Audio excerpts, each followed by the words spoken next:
अस्सलाम वालेकुम। आज हम स्टार्ट करने जा रहे हैं पीएच का कॉन्सेप्ट देखेंगे। सही है, इसके अंदर हम एसिड, बेसिस और बफर के कॉन्सेप्ट को स्टडी करेंगे और उससे रिलेटेड जो भी हमारे पास न्यूमेरिकल्स होंगे उन्हें सॉल्व करेंगे। सही है, सबसे पहले हमारे पास आता है कि पीएच क्या होता है। जब भी आपसे पीएच पूछा जाए तो आप बोलेंगे कि कंसंट्रेशन ऑफ हाइड्रोजन आयन या negative logarithm of hydrogen ion.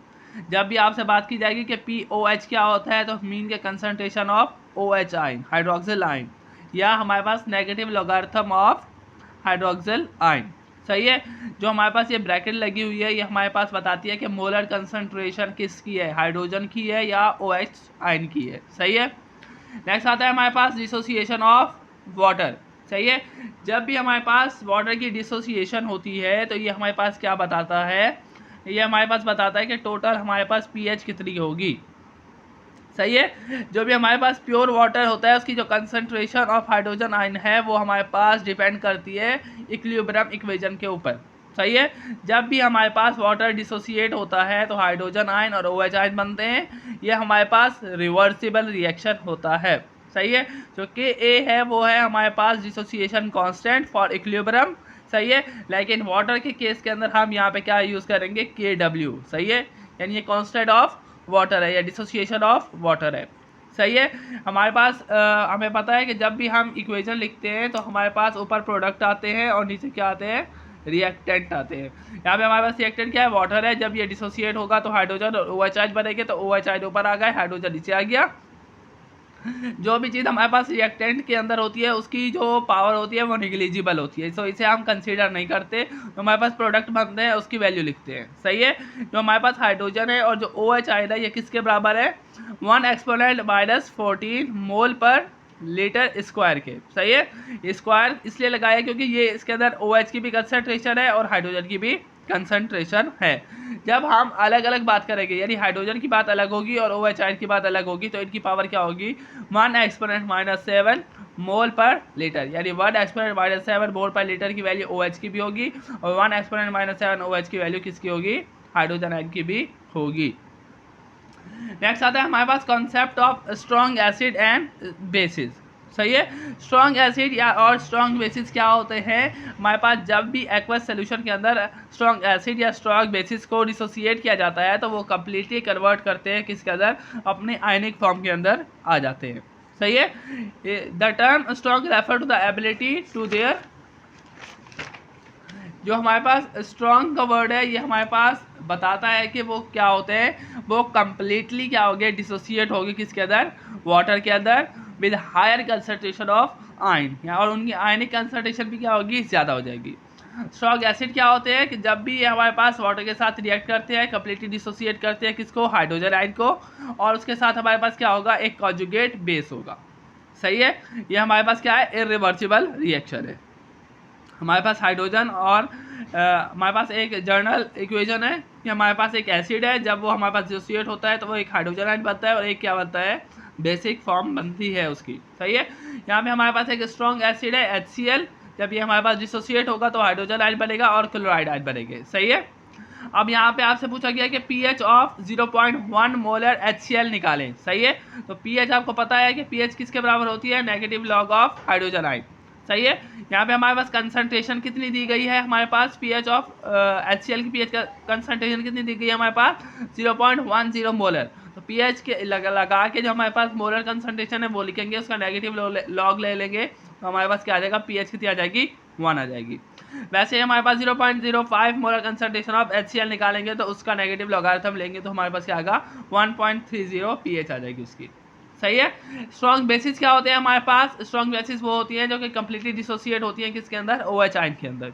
सही है, जब जर्नल इक्वेशन ये है कि हमारे पास MOH है, जब ये डिसोसिएट हुआ है तो M के अंदर, OH आयन के अंदर डिसोसिएट हुआ है। जब भी हम POH निकालेंगे तो नेगेटिव लॉग लेंगे किसका, OH आयन का। जहाँ हाइड्रोजन की उसकी कंसंट्रेशन निकालनी है तो ये वाला फार्मूला याद करेंगे, जब POH निकालना है तो ये फार्मूला याद करेंगे। सही है, POH के लिए हम क्या करेंगे, नेगेटिव लॉग लेंगे OH आयन का। सही है, तो हमारे पास आ रहा है 0.05। सही है, यहाँ हमने सवाल किया कि हमारे पास OH जो है वो क्या 0.05 है, तो हमारे पास pH क्या होगी। सही है, POH हमारे पास 0.05 है, तो इसका नेगेटिव लॉग लिया तो PHO की वैल्यू आ गई हमारे पास कितनी, 1.3। अब जो pH होता है वो किसके बराबर होता है, pH is equal to 14 minus POH, सही है, ये इसके बराबर होता है। तो pH लिख के 14 को माइनस कर देंगे POH की वैल्यू के साथ, तो हमारे पास क्या आ जाएगा, 12.7 उसकी क्या आ जाएगी, pH आएगी। ये हमारे पास किसके लिए, स्ट्रॉन्ग बेसिस के लिए। नेक्स्ट आता है हमारे पास weak acid and weak base. Weak acid क्या आते हैं और वीक बेसिस क्या होते हैं, जो कंप्लीटली डिसोसिएट नहीं होते, जो क्या होंगे, पार्शली डिसोसिएट होंगे किसके अंदर, वाटर के अंदर, मीन कि ये कंप्लीटली आयोनाइज भी नहीं होंगे। के ए हम यूज करते हैं to measure the strength of the acid in the water, सही है। के ए यूज करेंगे किसके लिए, एसिड के लिए, और के बी हम यूज करते हैं किसके लिए, बेस के लिए। Weak acid produce hydrogen ion and weak basis, सही है। तो वीक एसिड होगा वो प्रोड्यूस करेगा क्या, हाइड्रोजन आयन भी प्रोड्यूस करेगा और वीक बेस भी प्रोड्यूस करेगा। एग्जाम्पल के अंदर आता है acetic acid, formic acid, hydrofluoric acid और कार्बोनिक एसिड। यहाँ पे हमारे पास वीक एसिड है, एसिटिक एसिड, जब ये डिसोसिएट हुआ तो हाइड्रोजन आयन बढ़ा और एक इसकी बेसिक कंसंट्रेशन बनी, सही है, वीक बेस बनी। प्रोडक्ट ऊपर आ गए, रिएक्टेंट नीचे आ गया। प्रोडक्ट को हम हमेशा क्या करते हैं, निग्लिजिबल के तौर पर कंसीडर करते हैं, सही है। तो यहाँ पे हमारे पास वैल्यू आएगी हमारे पास, हम इसको देखते हैं कि जो हमारे पास CH3COOH है, इसे हम क्या देख रहे हैं, यहाँ पे हमारे पास एग्जांपल है। For example 0.1 solution of acetic acid, जिसका के की वैल्यू है हमारे पास 1.75, यानी उसका जो एसिडिक कांस्टेंट है वो कितना है, 1.75 exponent -5। The condition will be, तो कंडीशन क्या होगी हमारे पास, जो हमारे पास रिएक्टेंट है CH3COOH, दो प्रोडक्ट है, प्रोडक्ट दोनों को हम क्या कंसीडर करेंगे, X कंसीडर करेंगे, और जो हमारे पास रिएक्टेंट है तो हमारे पास कितने मोलर का सोल्यूशन है, 0.1 का, तो हम 0.1 माइनस X कर लेंगे, सही है। तो हमारे पास के किसके बराबर आ जाएगा, प्रोडक्ट ओवर रिएक्टेंट के। प्रोडक्ट यहाँ पे क्या आ जाएगा, x² आ जाएगा, x से मल्टीप्लाई हो जाएगा तो क्या होगा, x² आ जाएगा, और हमारे पास रिएक्टेंट की जगह क्या आ जाएगा, 0 माइनस x आ जाएगा, और जो हमारे पास के की वैल्यू है वो हमारे पास कितनी दी गई है, 1.75 एक्सपोनेंट -5 दी गई है, वो यहाँ पे आ जाएगी, सही है। अब ये 0.1 जो x होता है इसकी वैल्यू निग्लिजिबल होती है, इसे हम कंसीडर नहीं करते, तो हम डायरेक्ट 0.1 को मल्टीप्लाई करवाएंगे किसके साथ, 1.75 एक्सपोनेंट -5 के साथ, तो वो हो जाएगा 1.75 एक्सपोनेंट -6, और यहाँ पे आ जाएगा x²। हमें x की वैल्यू चाहिए, रूट लेंगे, ये कैंसिल होगा, तो x हमारे पास किसके बराबर आ जाएगा, 0.0013 मोलर, सही है। जो x है वो हमारे पास क्या है, कंसंट्रेशन ऑफ हाइड्रोजन आयन, ये हमारे पास हाइड्रोजन आयन की कंसंट्रेशन निकल आई। अब इस हम हाइड्रोजन आयन की कंसंट्रेशन की बेसिस के ऊपर हम क्या निकाल लेंगे, pH निकाल लेंगे, सही है। pH आ जाएगी हमारे पास क्या, negative log of hydrogen ion, hydrogen ion की वैल्यू दी गई है, नेगेटिव लॉग लेंगे और हमारे पास क्या आ जाएगी, pH आ जाएगी। वीक बेसिस को अगर हमने कैलकुलेट करना है तो वीक बेसिस के हम कैसे कैलकुलेट करेंगे कि to calculate the pH of the weak base in 1 molar solution of ammonia, यहाँ पे Kb की वैल्यू दी गई है, तो और कंडीशन हमारे पास क्या होगी, वही होगी, जो प्रोडक्ट है उनको x कंसीडर करेंगे, जो रिएक्टेंट है वो हमारे पास क्या है, यहाँ पे कितना मोलर का सोल्यूशन है, 0.1, तो 0.1 माइनस x कर लेंगे, x² अपॉन 0.1 माइनस x, और यहाँ पे क्या आ गया, Kb की वैल्यू आ गई, सही है। ये 0.1 इधर आगे मल्टीप्लाई होगा तो 1.8 एक्सपोनेंट -6 हो जाएगा, और ये x का रूट ले लेंगे हम, ये रूट स्क्वायर से क्या हो जाएगा, कैंसल आउट हो जाएगा, और x की वैल्यू क्या आ जाएगी, 0.013, सही है। ये 0.013 मोलर कंसंट्रेशन किसकी आई है, हाइड्रोजन आयन की, सही है, OH आयन की, बेसिक कंडीशन है, तो ये क्या आया है, OH आयन की कंसंट्रेशन आई है। तो हम यहाँ पे क्या लेंगे, नेगेटिव लॉग ऑफ OH लेंगे, सही है। जब नेगेटिव लॉग ऑफ OH लेंगे तो हमारे पास POH की वैल्यू ये आ जाएगी, जब POH की वैल्यू ये आएगी तो pH किसके बराबर होता है, 14 माइनस POH, pH किसके बराबर होगा, 14 माइनस POH, सही है। pH की वैल्यू क्या होती है, 14 होती है, और POH की वैल्यू ये आ गई, तो हमारे पास pH कितनी आएगी, 11.13, सही है। प्रैक्टिस क्वेश्चन के लिए आपके पास एक सवाल है, calculate the pH of the following, 0.1 molar formic acid, जब हमारे पास के की वैल्यू क्या आ गई, 1.77 एक्सपोनेंट -4, सही है। ये भी हमारे पास कम्प्लीटली वैसे ही सवाल है जैसे मैंने एसिड वाला समझाया है, जब एक बार आप देख लेंगे तो आपको कम्प्लीटली समझ आ जाएगा। ये रिएक्टेंट है, ये प्रोडक्ट है, प्रोडक्ट को x कंसीडर कर लेंगे, और रिएक्टेंट की जो कंसंट्रेशन होगी 0.1 ही है, तो इसे ये लिख लेंगे, के साथ उसे मल्टीप्लाई करवा देंगे, रूट ले लेंगे, पीएच की वैल्यू आ जाएगी हमारे पास। सही है, पहले हाइड्रोजन आयन की वैल्यू आएगी, फिर पीएच की वैल्यू आ जाएगी। ये भी हमारे पास कम्प्लीटली वैसे सवाल है। इस सवाल के और इस सवाल की आपने प्रैक्टिस कर दी है। अगर समझ नहीं आ रहा तो मुझे भी मैसेज कर दीजिएगा, मैं समझा दूंगा। सही है। नेक्स्ट आता है acidic and basic strength of pKa।